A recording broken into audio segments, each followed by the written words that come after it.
Hey, all you rad dads out there. Brian, thanks for joining me on the Rad Dad Show. I'm really stoked to have you here. I'm going to start the way we always do, and that's by asking, who are you? I'm Brian Byrne, and I'm dad to two feral children. I am a lover of my wife, and we play in an acoustic duo together called Two.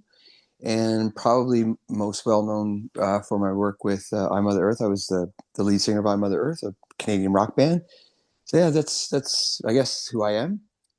Okay, well, I mean that's a lot in a short amount of time. That's a lot to cover there. Of course, this is a Rad Dad Show, so I'm definitely interested in the dad stuff. I'm going to give you a second though, quickly. You also are, I mean, in addition to some of those things that you do, you're a big advocate for artists as well. So maybe tell us a little bit about some of the work you do there for sort of fair treatment of artists and musicians.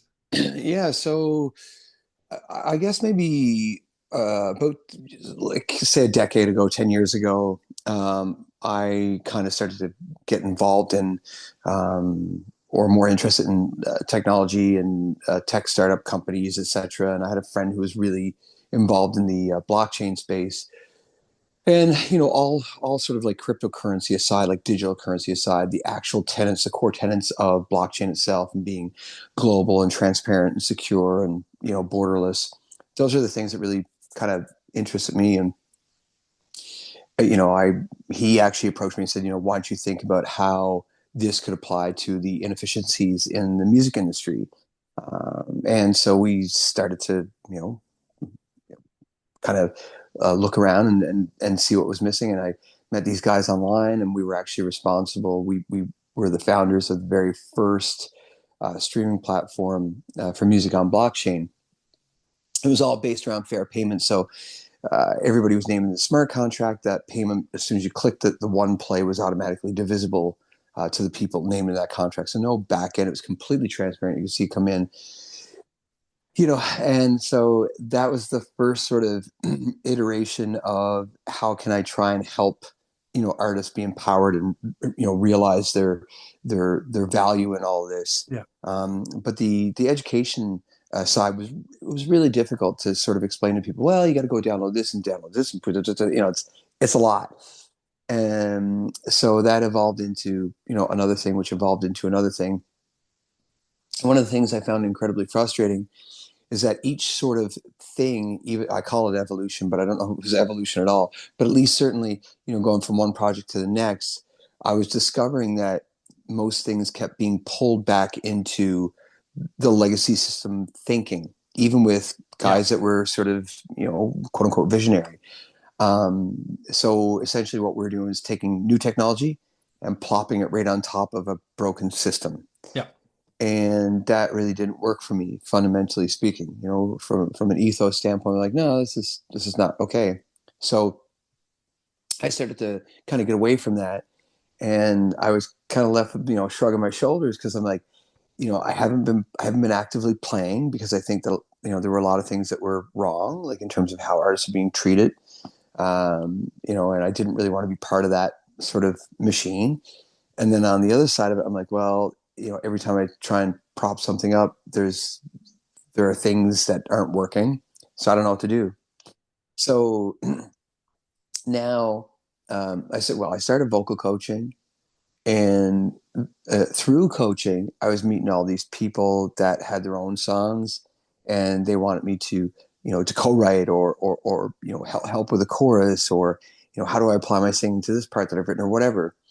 And then work with people longer and longer, and I see these people getting contracts, be it distribution deals or manager agent type stuff. And so I would help them read through it. And I want you, I'm no lawyer at all, but certainly have seen enough things to Yeah. know, oh boy, we got to look out for these things. Go back and maybe ask if they'll change it, or whatever, so that maybe at the end of the day your lawyer fee is for 10 hours instead of 40, or whatever it is. So I know it's a really long way of saying I've been a massive advocate of artist rights. I keep saying over and over and over again, that there is no industry without artistry. And at some point, I think that we really gave up on ourselves as artists, and we gave into, let's just accept that there are, you know, labels, agents, managers, etc., that treat us unfairly. Now, that comes with a big caveat too, because there are people, lots of people in the industry that I think are incredible, Yep. that do those jobs, that provide those services. So when people talk about intermediaries or gatekeepers or whatever, yes, it's true. There's a lot of people out there that don't do their job. They're looking to figure out how to, make their bottom line okay. They really don't care what happens with the artist. There's no artist development, no care, no hand holding. I don't mean coddling, I mean hand holding, right? Hmm. But there are an obscene amount of people that are just really good and really care about the artist. So again, I think it's about identifying those people and having them involved, in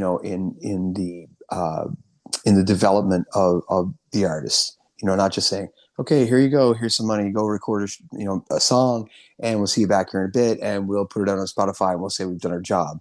Because quite frankly, that's not enough. And Yep. and then there's a whole education piece and a whole guidance piece, a mentorship piece that is really truly missing. So that's where I'm at these days. That's where, with our company or our efforts, that's where it's headed.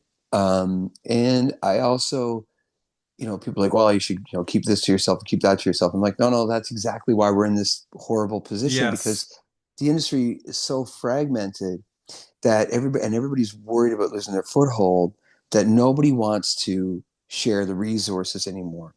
Nobody wants to say, hey, I've got a great place to blah, blah, blah, whatever. I've got a great gig coming up. You should talk to this person. We guard it, with our life, as artists who've been fed a narrative that really just isn't totally true. And so I want to be at a point where, again, we identify these places all over the country or all over North America that can, help assist each other and make it better and share resources and, you know, kind of raise everybody up. And I know it sounds a bit altruistic, but I do believe that that's a real thing and it can happen. And I do actually think that it's more aligned with the true spirit of the artist, if you will, It's Um, it's funny, like what you're describing to me is like I think about like the stories that I heard about what was going on in kind of the late 70s, early 80s with kind of the punk movement, right? Like Henry Rollins wrote Get in the Van. And that's what that was all about was like, yeah, you know what? We don't need these music industry guys to be successful. We know there's all these clubs in all these different cities. We'll put this all together. We'll figure out who's a friend and who's not a friend, and totally. who's going to give us a hand up and who we can give a hand up to. And that's what it sounds like, right? It's kind of almost needing to come back to that because, like you said, that the industry's so broken. So Um, broken. but it is in a way like some of what you're describing is to me as kind of an outsider, I would say when I'm looking at artists now who I love their art, their music, whatever they're creating, there are some artists that are really taking that back.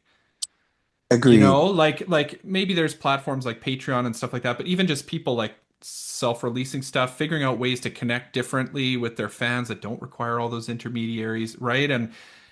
And so maybe do you think there's hope? Is there hope for us to There, nurture artists again?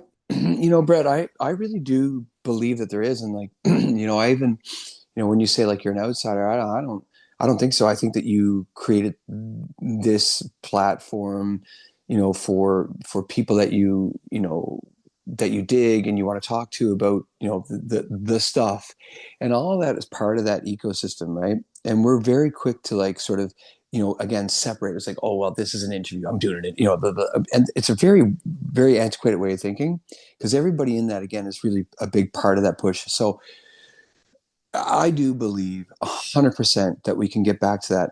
I think that if artists start to understand again the what they actually mean to the whole thing and what they have to offer, then we can start to take that back and make sure that people are being, supported and developed properly and own their own power. I mean, going back to, one of the things I try to do is called FIX. It was fan integrated experience. And this is before Patreon, by the way. And, the idea was, we're going to figure out this way for, the direct connectivity between fan and artist. And then there's like a gamification within the system so that, fans could promote the artist, the artist would like reward the fans directly by things that they had curated. It could be, a t-shirt that they wore on tour, but whatever things that you see in Patreon now and whatever.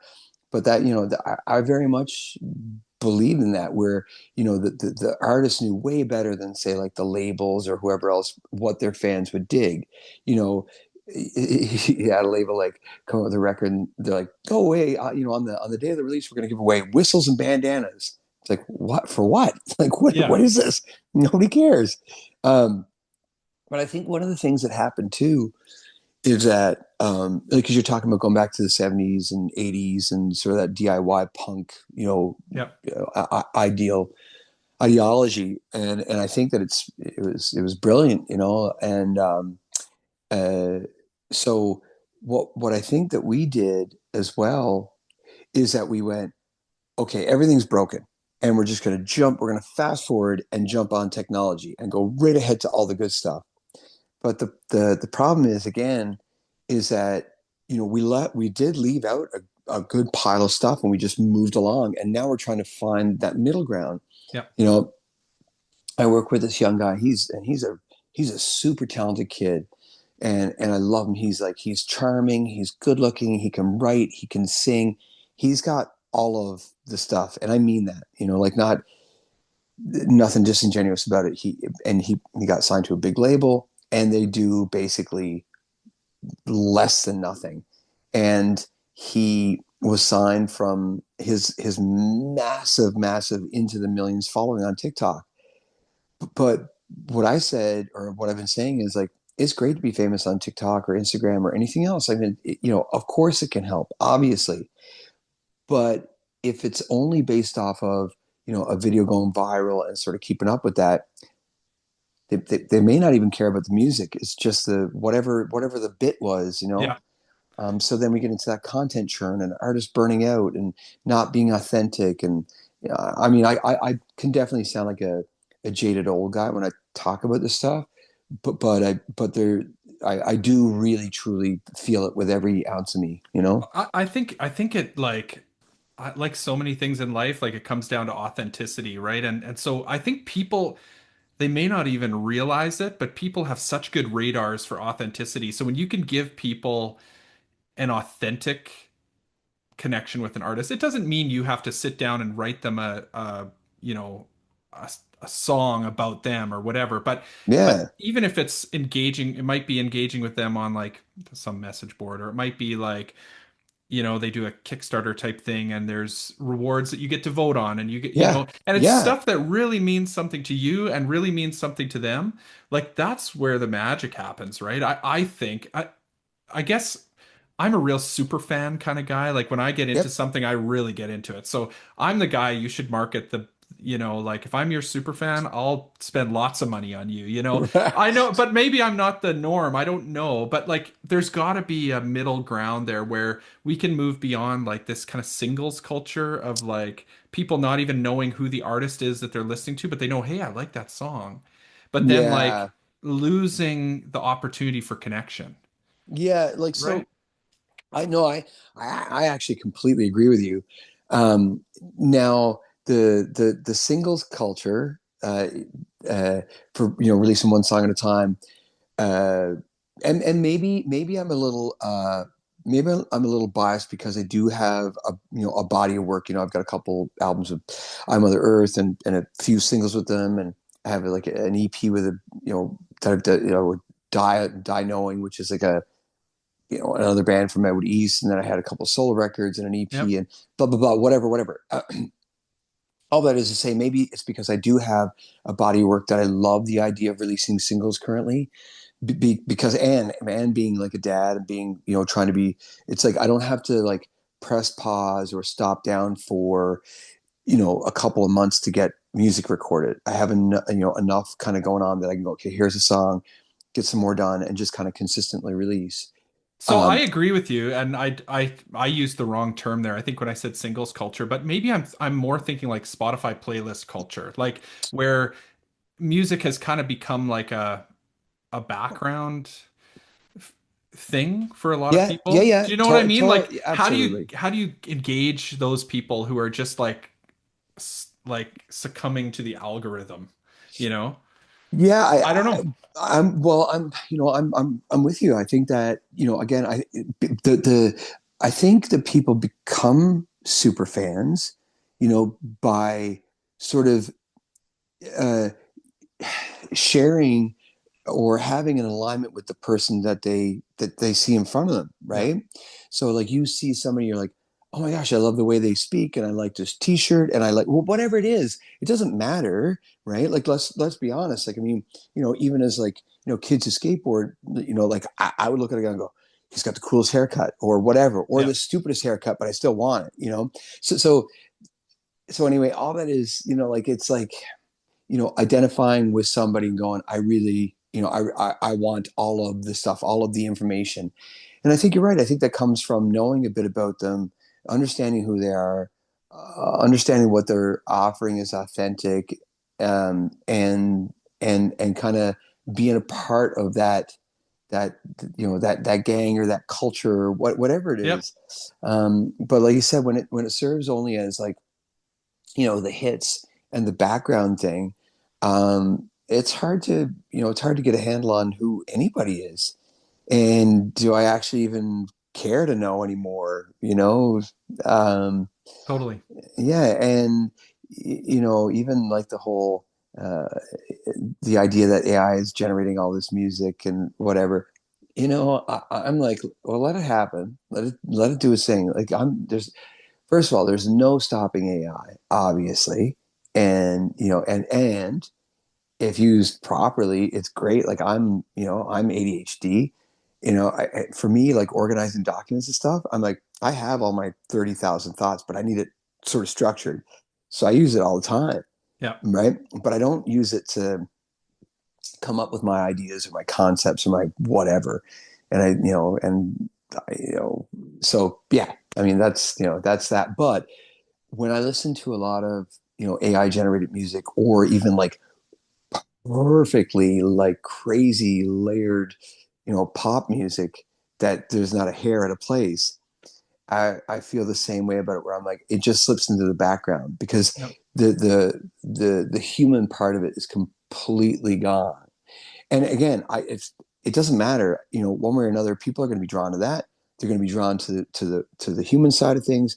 I think there's always going to be that, those two things that can live together. I don't for a second think that AI music is going to take over, and I don't for a second think that it's you know bad. Like I just don't. It's like opening up a second cup next to a Starbucks or whatever. It's like, okay, well, whatever. Let's just see what happens. Yeah. You know, yeah, and maybe that's a bit idealistic too. But there are things that will not be duplicated. Like there's something that breathes, that just you can't.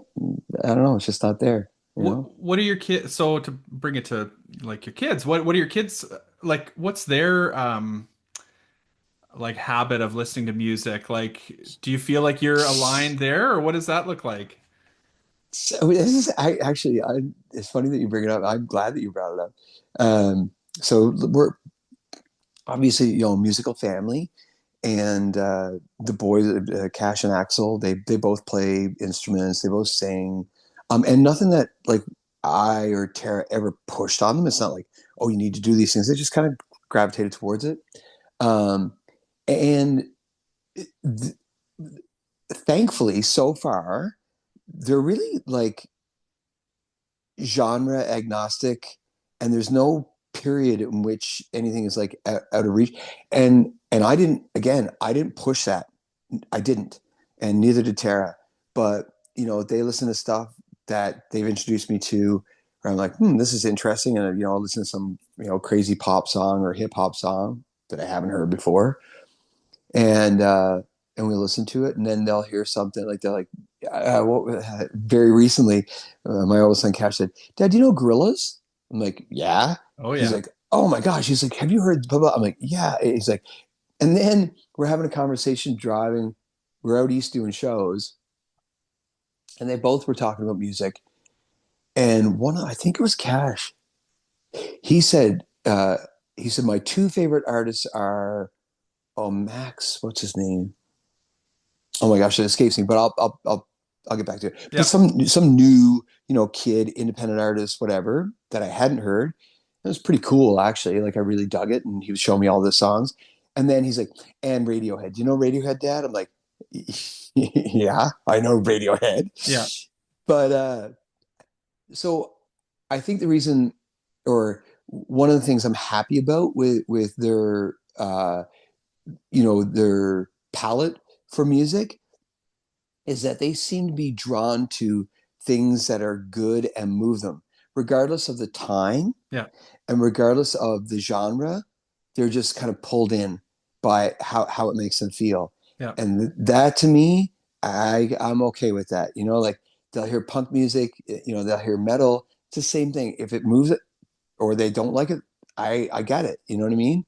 I mean, It's that's their such a testament to the, why people play and listen to music, right? It's because of it makes you feel something, right? So yeah. that's where, to quickly go back to AI, I don't want to spend a lot of time on that, but No. like that's I think kind of what you were saying is like, are you going to be able to get that emotional reaction from that music? Probably not. Who knows? But that's what people are looking for, and I agree that's kind of a cool thing that you see with kind of younger people today. And maybe I should take back some of what I said about kind of like the singles culture, or like music, um people experiencing music in different ways than like old man Brett, likes to listen to music. Like, I like to sit down and listen to a whole album. I don't talk to me while I'm like focusing on the lyrics. I listen to music in that way because that's how I was brought up.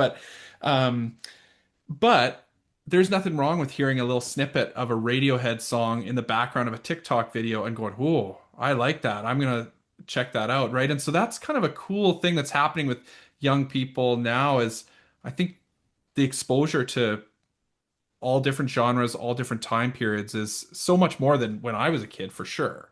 So yeah, and I think, man, for like guys like you and I think that just making sure that we have our expectations in check as Yeah. dads, because we want to make sure that all of the things that our children consume are good.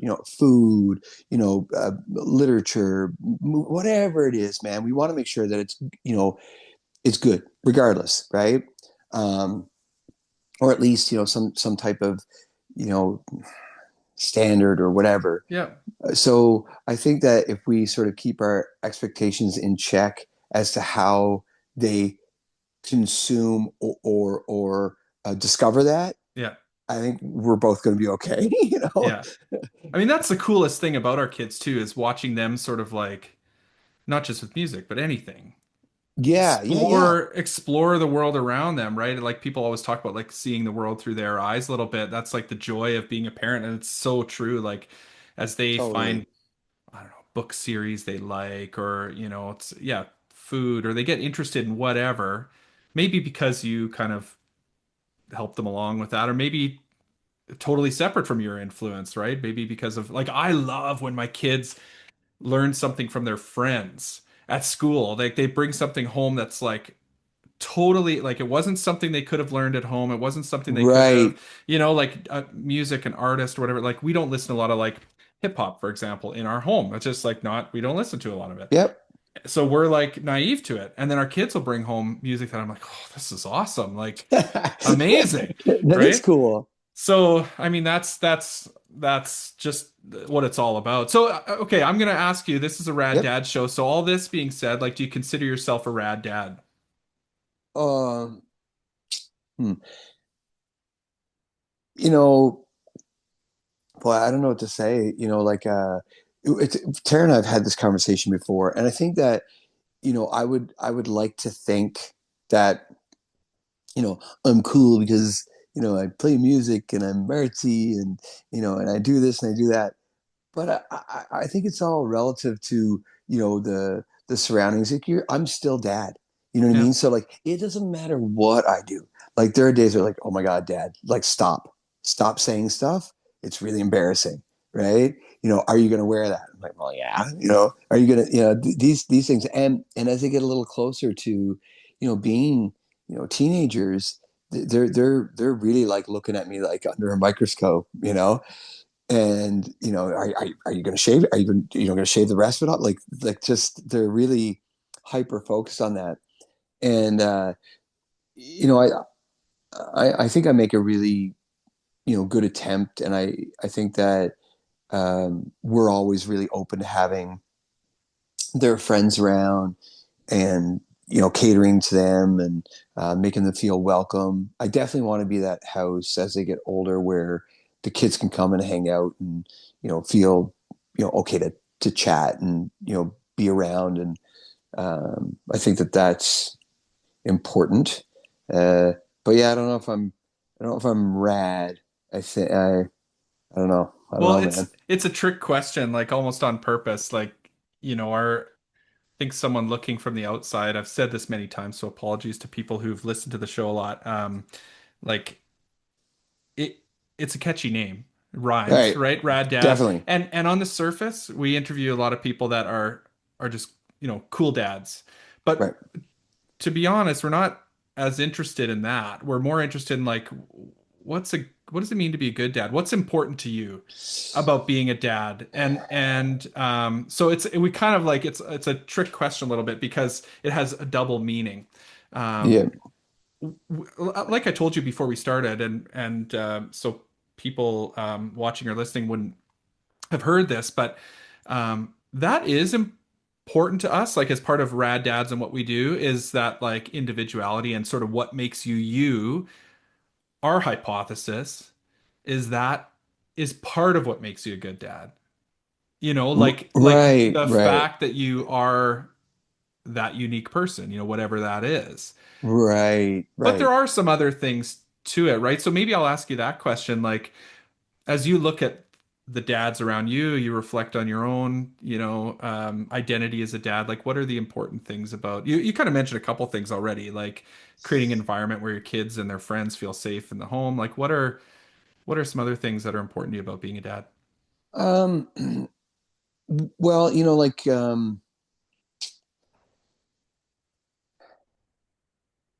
just being available to talk, and also like I grew up really physically active, so physical fitness in our family is pretty big. It's not to say I haven't been through party days and made mistakes and all that kind of nonsense, but consistently throughout my life, hiking and climbing, surfing, skateboarding, jujitsu, like it's all been a massive part of my life. And I think that what I try and show the boys, well, Tara and I both show the boys, is that, you know, even though there's all like this fun stuff, it still comes with discipline, focus, hard work, openness and understanding, compromise, collaboration. So I think that, you know, them understanding those things, um, that's really important. I think it's important as a parent. Like it's just, man, there are days like I feel like a total shit dad. Like Yeah. if I I'm mess something up, or I maybe there was something that I you know that I didn't say in a conversation, or I didn't say it the right way, or I want to reframe it, or I had to go back and say to the kids like, look, like this is actually what I meant, or whatever. So and I think too, like being really careful with like my own personal opinion and Hmm. or perspective rather, because I think sometimes as parents we can lean too hard into that, and uh, it's not okay. I think about like maybe some of the things that my mom and dad did to me, not did to me in like they meant it to turn out a certain way. Yeah, of But course. I review it and I go, well, I didn't like when dad did that, or I didn't like when mom did that.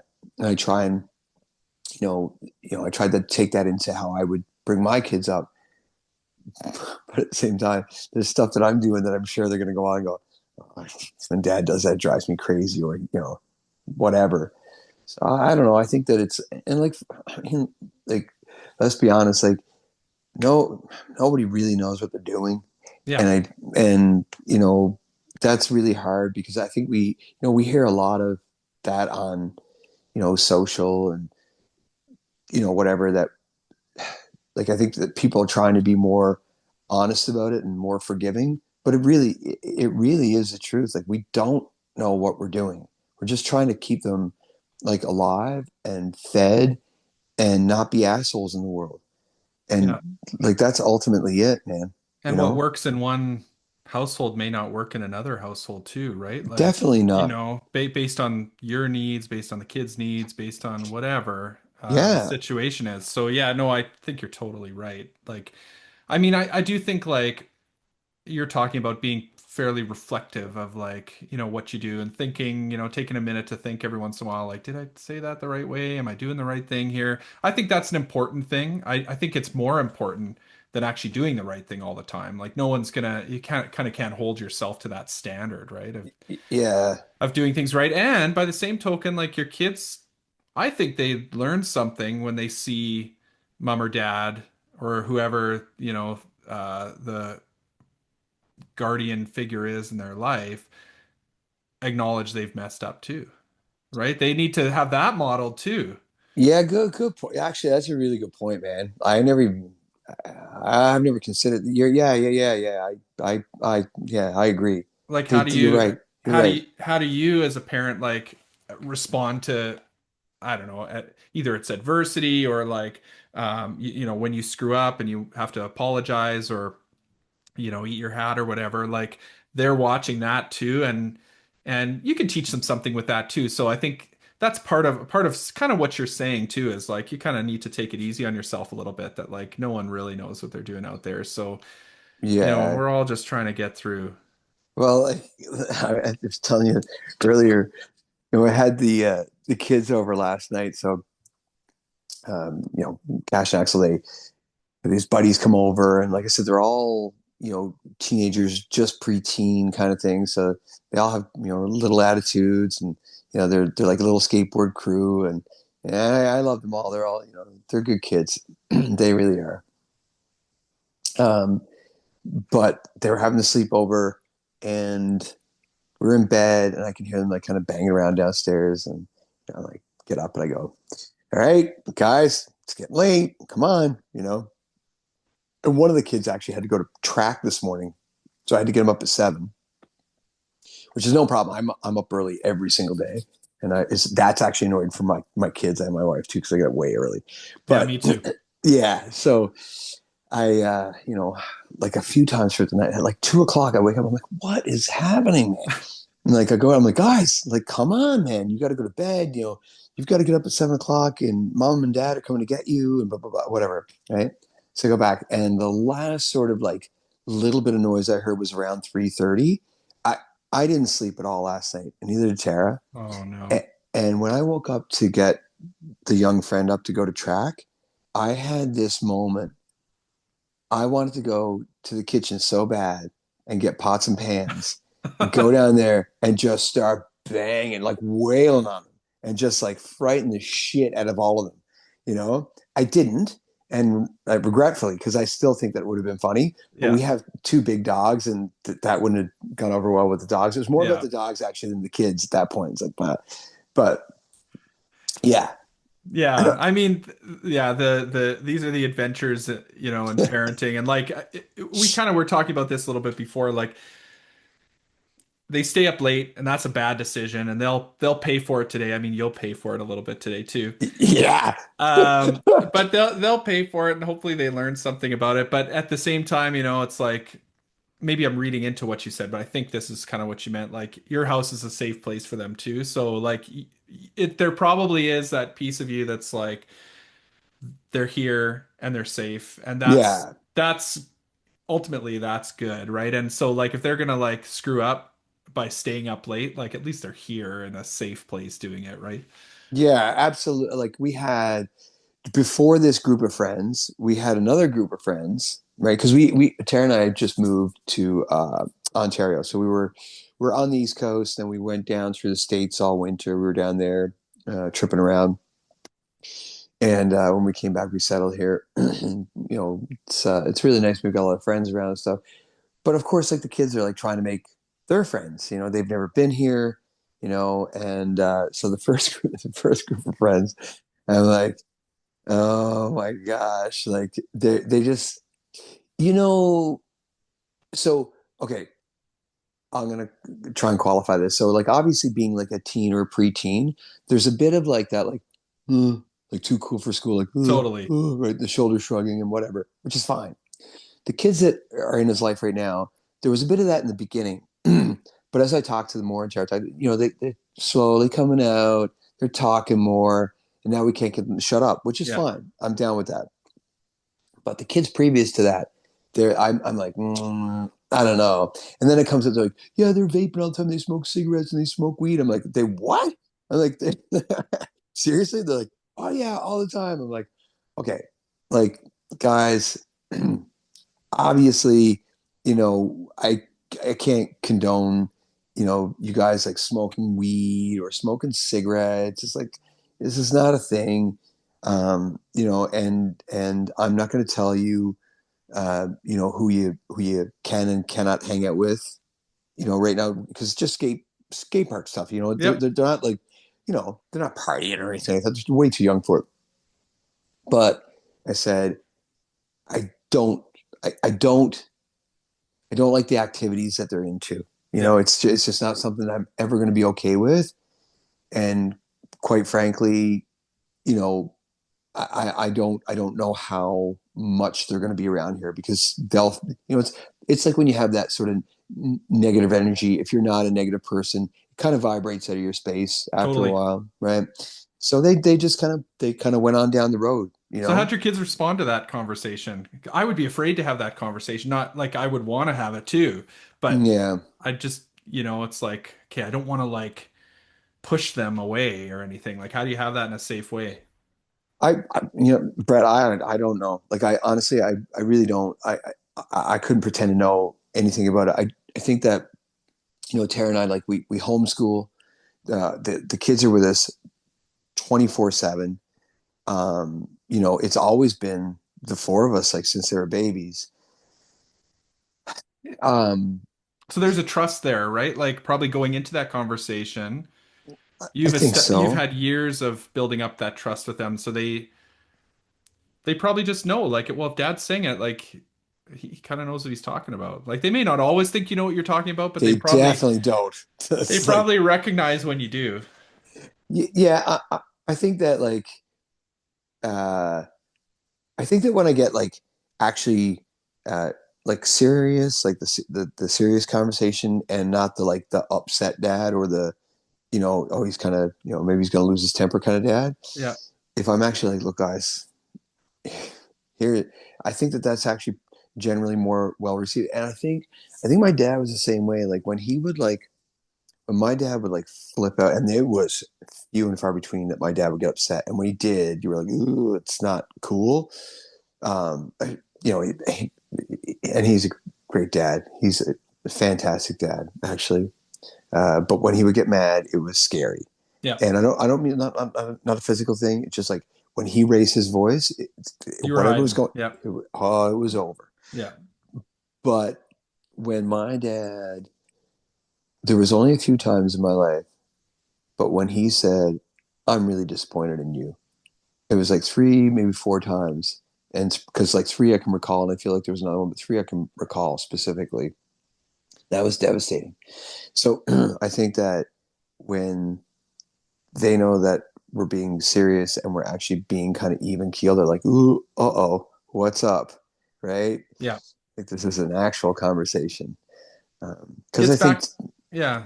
I was gonna say so it gets back to that authenticity. We talked about it in the context of music, but I think you yeah, sense it even, in those kinds of conversations. yeah, true enough. Yeah. Did did you have like so what was going on sort of in your life when you became a dad? Were you playing actively in that time? I mean, I know you've been playing the whole time, but what was going on in your life? Well, so actually, I actually have two daughters from previous relationship. Okay.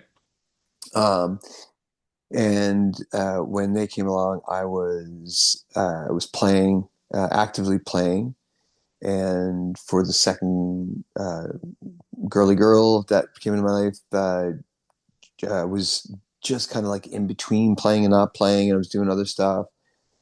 And with the boys, I was actually almost completely inactive Okay. when they were born, and then got back together to do some shows with I Mother Earth, and the boys finally got to see me a couple of years ago do that thing. So it was kind of neat.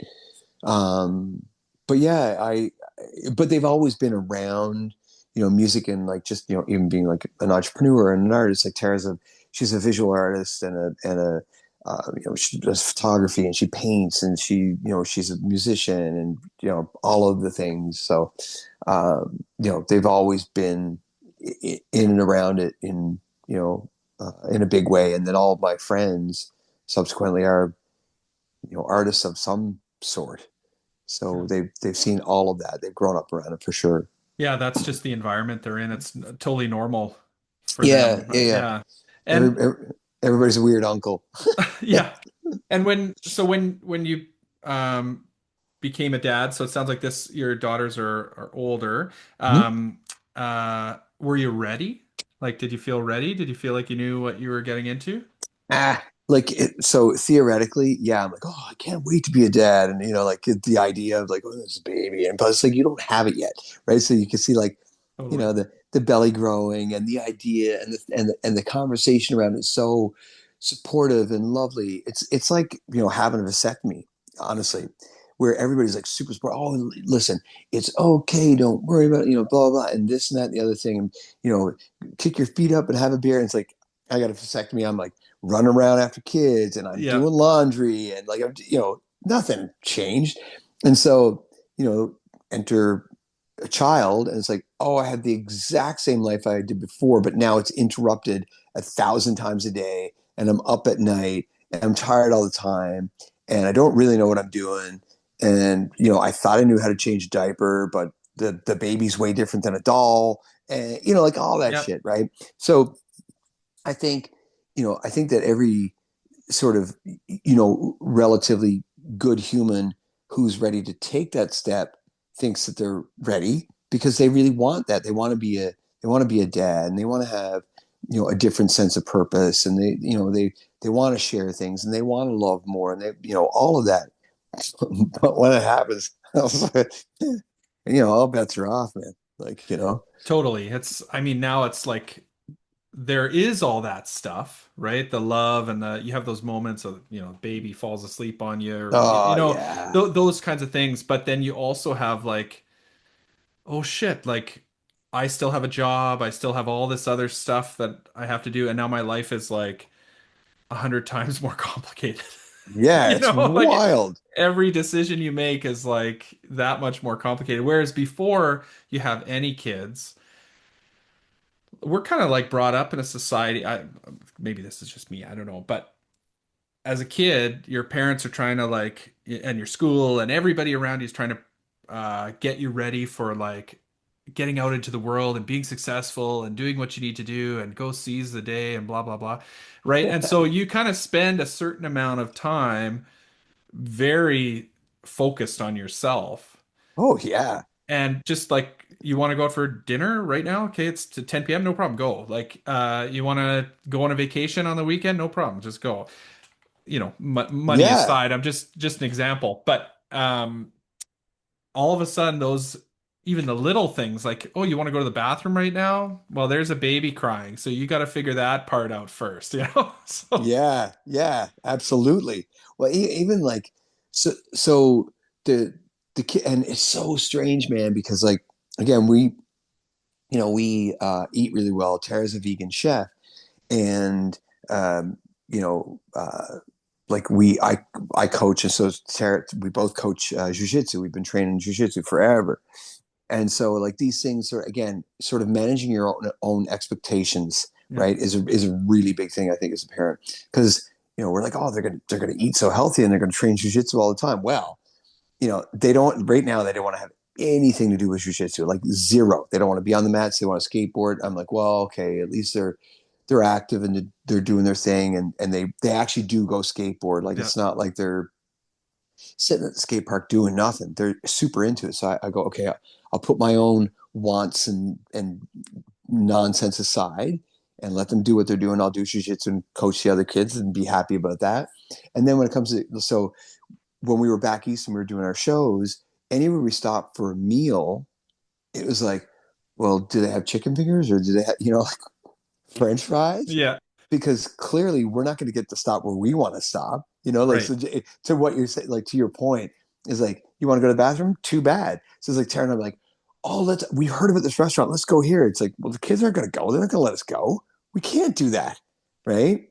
Well, you And can, but you're gonna, you make these calculations as a parent, right? Like, okay, yeah, like someone invites you out for dinner or whatever, it's for some special occasion. You're like, okay, the kids are gonna hate this food, but we gotta right. go because it's this thing, and you're gonna manage, you're gonna figure it out. But when you're just like as a family, like, okay, where are we gonna go? It's gonna be the same place that your kids have. There's something they're gonna eat. Like, Yeah. we're lucky. Our kids love like Vietnamese food for whatever. My kids are picky eaters, but for whatever reason, we must have taken them for enough Vietnamese Wow. food when they were kids. They like it, so we go there quite a bit. But outside of that, it's like Boston pizza No, because we can get, which is great. Not like not knocking it, but that's it. That's like the two options we have for the next yep. foreseeable future, right? Yep. No, I'm with you. There are days that we've had long drives that I actually just haven't eaten. Yeah. Where I'm like, I'll wait till I get there and I'll have like, I'll grab an orange and some peanuts or something. Yeah. And like, meanwhile, it's like, can I get another donut? Like, no, you can't get another donut. Like, that's like, and I think about, like, I was making the joke, at one point, in my life, be driving in a van or whatever with a bunch of dudes, and like everybody smells, and maybe some of them are like hungover, or just getting drunk or whatever, and so you got to deal with all of the stuff, and then fast forward to having sort of the same configuration and same amount of people, but you're having to deal with like kids and their issues. It's like their dietary stuff and their flip outs and their their whatever. It's like Totally. having a band, but they're kind of useless. They're not helping us play anything. You know. Right. Right. So tell me a little bit about I've seen this in your guys' bio. You talked about it a little bit today. You guys homeschool your kids or have homeschooled your kids. Yeah. So can you tell me a little bit about that experience? Like I think that's something people a lot of people might think about, might not know if they might be interested in it, might not know sort of where to get started with that. Part of the reason I'm especially interested in asking about it right now, you may or may not know, but in Alberta, our teachers are on strike right now. Yeah. No, I did know that actually. Yeah. So there's, kids are at home right now. I think a lot of parents are kind of trying to like, okay, there's this like toolkit the government put out, so give you some exercises to do with your kids, but it's not easy. Like anytime I sit down and do even small amounts of homework with my kids, I'm like, I'm become very quickly aware I am not a teacher. So Yeah. so so that's a real skill, and we have actually have had one other, at least one other dad on the show that I can think of, Mike Herrera from a band called MXPX. They homeschool their Mhm. kids, and chatted with them a little bit about it. But I'm curious about your experience. Like, how did that come about, and what's that experience been like for you guys? Well, you know, it was kind of like an unfortunate thing where our oldest kiddo, he he just didn't have the he didn't want to sit still. He didn't understand why, he couldn't go to the bathroom whenever he wanted to, couldn't eat whenever he wanted to, like just a whole bunch of stuff. He got bullied right from day one. Oh shit. Yeah. And then even sort of that conversation between us and other parents in the school. And again, I'm not I'm not pointing fingers or anything, but like the narrative that was created around that by the teachers and the way the school system is right now is like, it was like, it was Yeah. pretty wild. So they were basically saying, you know, because at one point I got to the point with my son where I'm like, look, man, I was like, you never, ever, ever start a fight. That's not a thing. We don't do that in this family. It's not happening. But if somebody puts their hands on you, you knock them the fuck out. Yeah. And I mean that. And I'm never, ever, ever going to say any different to my kids, right? It's not okay. It's just not okay. And so this this kid who had been picking on him, I mean, he you know pinned him down, spit in his face, and like all kinds of just horrible, horrible stuff. And the kid was older too. So I mean, finally, after Cash and I talked about this, he beat the kid up, and we got called to school. And they're like, we heard that you told him that he could, fight. I'm like, no, no, that's not what I said at all. Let's be really clear. I said, we never, ever, ever start anything, but nobody gets to put their hands on you. That's your space. That's your thing, man. Yeah. And so they're like, well, you have to tell them that, to take it back. You can't be like that. I'm like, I'm not. Actually, I'm not. And then, unfortunately, I met the other kids' parents through all this tearing I did. And I knew that it was an uphill battle. Unfortunately, I just couldn't relate to the parents. I think they're bullies themselves, and that was going to just, keep going and keep going. So we started to talk about like, what do we do? Because it was all the time. And I'm not saying that my kids are perfect, far from it, but there are situations that I'm willing to put them in, and situations I'm not willing to put them in. That's it. And so that coupled with pandemic stuff, I'm like, my kid can't sit still on the best of days, and now he's got to wear a mask. He's not allowed to hug his friends. And I'm like, Yeah. Yeah. So Tara, actually, she initiated it. She's like, nope, done, out. We're taking them out.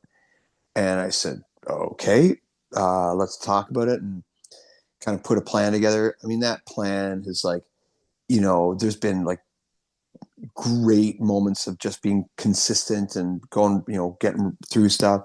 And then there's other days where you just table it and you go, it's not the day for this. And I think, honestly, I guess like genetically speaking, obviously, the kids are us. And so I would think that, genetically and environment both are going to sort of show us how they learn when they want to learn. And I don't mean that, you can just put it off forever. Yeah. But there are days that we just don't do things because it's just not the time to, push it all home. And I know that through coaching and training and songwriting and all of the stuff that I pursue all of the time, that there are some days that you just shouldn't. You're into a scenario of like diminishing returns if you're trying to force that. So I think I do think it's a difficult path, and I think that sometimes we feel really good about it. We're like, yeah, aren't we awesome that we homeschool? And then there's other times that we're like, oh my God, we're doing a massive disservice to our children because clearly these other kids know this about the solar system and our kids don't, or whatever. Yeah. But again, that's about managing our own ego and expectation as well, right? Because the kids have learned also a heck of a lot more than a lot of other kids have, just from experiences and traveling and being around. Sorry, I shouldn't say more, but they've learned Other different other thing. Exactly. Yeah. Sorry. And so I think that if anybody was, looking to do it, I definitely don't discourage it. I think it's a great way to go, but it's just like anything else, comes with its stuff. It's not easy. And there are days that we don't want to do it at all. Right. Like for sure. I'll never lie about that and say, oh, it's just wonderful. They're just thriving. It's like, I don't know. Like, have you found like I have to imagine like, with you and your wife Tara being, creative people, you're touring sometimes, you're working in the studio, like you might have a different schedule than like, Oh the yeah. average parent, average family. Like does homeschooling kind of help with that a little bit, that like you can kind of be more flexible in terms of what works for your family and Yeah, 100%. Like obviously, I mean, you know, uh, and from even from our standpoint, sometimes it's like, oh, it would just be different if we were just doing Monday to Friday, 9 to 5 or whatever. Like yep, there yeah, are totally. there are things about that, but we don't. And so yeah, it's certainly if we, it's like, okay, well, we got to go somewhere. We got to do shows for like 2 3 weeks. Like, okay, take your books. Let's read on the road. Like, what did we learn today? What did we do? And so yes, we can. It certainly helps with being able to be there for them, and it works around our schedule. And we have to.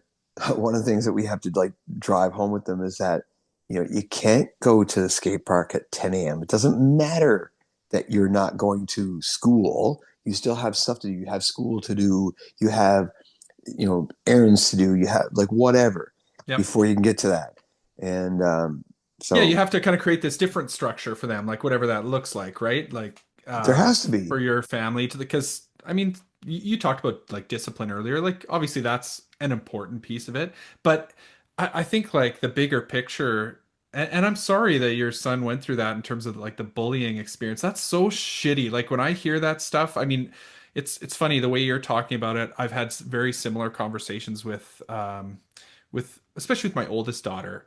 Right.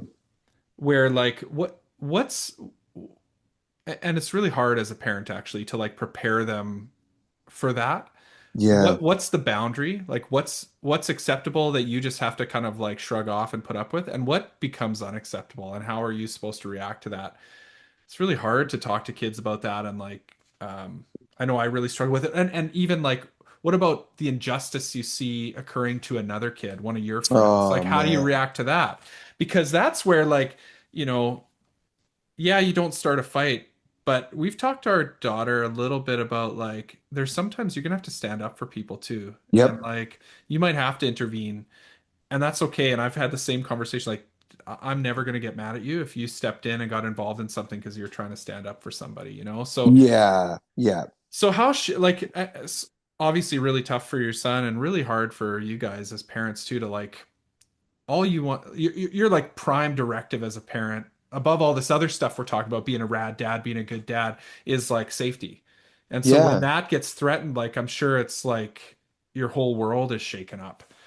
Yeah. Well, like, and so obviously, there's a, safety, but then you can get inside your own head about it because you're like, well, why don't they like my kid? Like, why does it, Yeah, yeah, and you really, you, because you know what it's like, you're this biased, like dad that just loves their kids, like, but they're awesome. I mean, you know what I mean? And so when you see that happen, you think, holy moly, like what is, what's actually happening? And so then you can get more inside your head where you think like, well, maybe, these kids don't like my kid because their parents look at us and go, well, they're like different because they're artists or what, like there's all kinds of stuff that yeah, goes through your head. Right. And then you go back to like, when, we'll just like, it won't be like that. We'll just, do 9 to 5 and what, I mean, you torture yourself over all yeah, this stuff, right? Like that stuff that runs through your head. You just want your kids to be okay and accepted. And I mean, they're old enough now where I'm like, we can actually have the conversation, go like, you're not going to be accepted all the time. You're not going to be yep, liked by everybody. And what's more is you can't try and make everybody like you all the time, or you're going to lose parts of yourself that you really love and we really love, right? So, but yeah. but when they're we, you know, man, that's Oh, heartbreaking. yeah.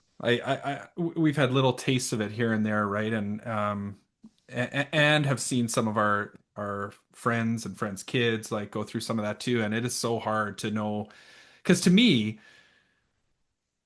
as a, I mean, I don't know the whole situation, obviously, but like as a adult, I'd be saying I'm less worried about the fighting and the response than I am about the bullying in the first place. Like, why is this shit happening to begin with? Yeah. And why, like, that is the unacceptable part. Yeah. You know, Yeah. I'm with you. Yep. like there's got your kids need to learn a little bit of like fuck around and find out, right? Like that's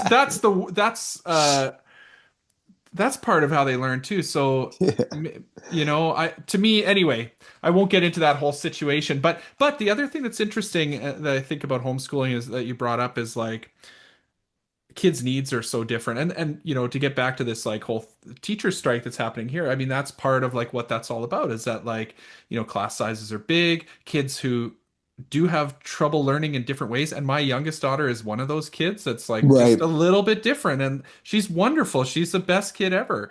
Yep. But she's gonna like, if we're not careful, like she'll fly under the radar and then kind of get behind. And so we have to be conscious of that. We have to like we rely on the school to help us with that. Yep. And if they don't have the resources they need, like, then she's gonna fall behind. And there's so many other kids like that. So I think that's part of what we're talking about with homeschooling too, is that like every family, every kid, everybody has kind of different needs and different, they need Yeah. something different. And so I know as a parent, you like, there's no right answer ever. Like you'll choose to homeschool your kids and you say, was that the right decision? Who knows? But it was working for you right now. You made it with the best information you had available to you, and that's what you're doing. And that's cool. Yeah. Like to me, that's I don't know, that's what it's all about. Well, it definitely has allowed us to, so for instance, my our youngest son, for a while, he still is, but like for a minute, like a bit, just over a year, he was completely obsessed with fishing. Like everything was about fishing. So fishing, just everything. He's like, take any bit of, tackle he had and like just tying different knots and stuff. Now, interestingly enough, he actually became a master at tying all these knots. I didn't show him any of them. Cool. He just did it. He was watching it on YouTube or whatever and learned all these. So I was like, okay, that's really cool. Actually, that's really impressive. But he's like, I don't want to read my novel. Turn on. Oh, okay, so you don't want to read the novel. What are you going to read? He said, I'll read fishing articles. I said, I don't care what you read. Yeah. Just read. That's fine. So he ended up on this kick of reading all these fishing articles Yeah. for like about 5 or 6 months. So I think like, that's the one, or not the one, but one of the good things about, homeschooling. It's like, okay, we don't like this. It doesn't matter what it is that you read. It just needs to be something where you're reading, you're sharpening that tool, Yeah. right? And you're moving forward and it's within your